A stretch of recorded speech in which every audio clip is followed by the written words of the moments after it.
Si ce vieux-là mourait aujourd'hui, je vous jure, les Ivoiriens allaient sortir pour faire la fête. Ils allaient prendre les tam-tams, les djemmés pour taper partout, pour crier. Tellement ça allait les faire plaisir. Ils allaient être contents. Au lieu d'être malheureux, pleurer à sa mort, ils vont être contents. Je vous jure, tellement ce vieux-là fait du mal aux Ivoiriens. De base, vous savez que ce vieux-là, c'est un espion.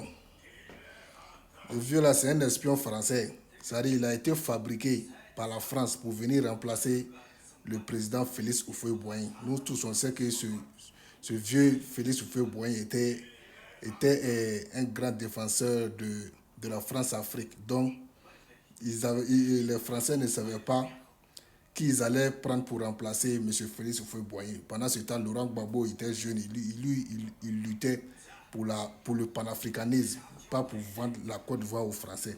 Donc, les Français, n'ayant pas trouvé d'autres hommes, c'est cet imposteur-là qu'ils ont pris, ils ont introduit à Félix Houphouët-Boigny de le prendre comme Premier ministre. Donc, il a été Premier ministre. Après la mort de Félix Houphouët-Boigny, directement, il voulait être président. C'est là Henri Konan Bédié a dit non, mon frère, tu n'es pas un Ivoirien, tu es un imposteur.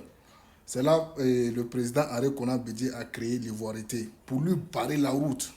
Il a dit non, non, non, moi je vais être président dans ce pays-là parce que je dois faire la mission de la France. Donc qu'est-ce qu'il a fait? Il a organisé un coup d'État contre Henri Konan Bédié. Il a fait tomber Henri Konan Bédié. Dès lors, on attend l'assassinat de Gueye. Il est derrière l'assassinat de Gueye encore. Donc, quand Laurent Gbagbo a pris le pouvoir, il a dit non, non, non. La France m'a dit que je devrais être le chef d'État de ce pays. Donc, moi, je vais être forcé là, je vais être le chef d'État de ce pays-là. Même si je sais en âme et en conscience que je suis burkinabé. C'est là, avec la complicité de Blaise Compaoré, il est parti au Burkina Faso, former une rébellion avec les Guillaume Soro, je sais pas, les Ahmed Bagayogo, les Zakaria Kouné, les Ouattao, les shérifs, tout, financés par la France pour venir attaquer la Côte d'Ivoire, diviser le pays en deux, pour juste faire plaisir à la France. Lui, il gouverne le nord, Gbagbo gouverne le sud. Il a perturbé le pouvoir de Gbagbo pendant 10 ans. En 2011, Gbagbo lui donne l'autorisation de se présenter. Gbagbo aussi. Gbagbo lui donne l'autorisation de se présenter. Il lui fait un extrait de naissance, soit pour lui donner la nationalité ivoirienne.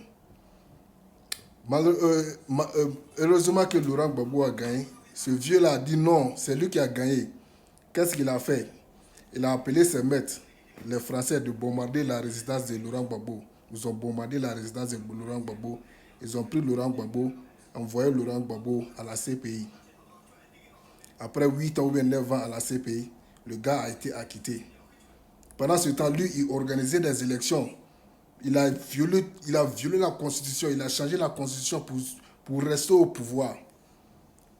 Il a violé la Constitution 3 fois, ou bien 2 fois comme ça pour rester au pouvoir. Donc quand Laurent Gbagbo est venu, il a fait, avant que Laurent Gbagbo vienne, il sait que si Laurent Gbagbo vient, directement Laurent Gbagbo va faire une revanche. Qu'est-ce qu'il a fait? Il a bloqué Laurent Gbagbo. Il a condamné Laurent Gbagbo à 20 ans d'emprisonnement pour une histoire de braquage de banque. Tellement ce vieux-là, il est mauvais, je vous jure. Pendant toutes les élections, il y a des millions d'Ivoiriens qui sont morts. En 2011, 3000. En 2015 2016, il y a des dizaines qui sont morts. Tout récemment, en 2025, en octobre, il y a des Ivoiriens qui sont morts à cause de ce vieux-là, je vous jure. Tellement ce vieux-là, c'est un malheur pour la Côte d'Ivoire. Si le vieux-là, aujourd'hui, il meurt, les Ivoiriens vont faire la fête. Je vous jure. C'est un franc-maçon de la France-Afrique. Il est venu pour déstabiliser la France et la Côte d'Ivoire pour continuer à faire le travail de la France-Afrique. Ce monsieur Ouattara. Donc, que Dieu ait pitié de ton âme, Ouattara.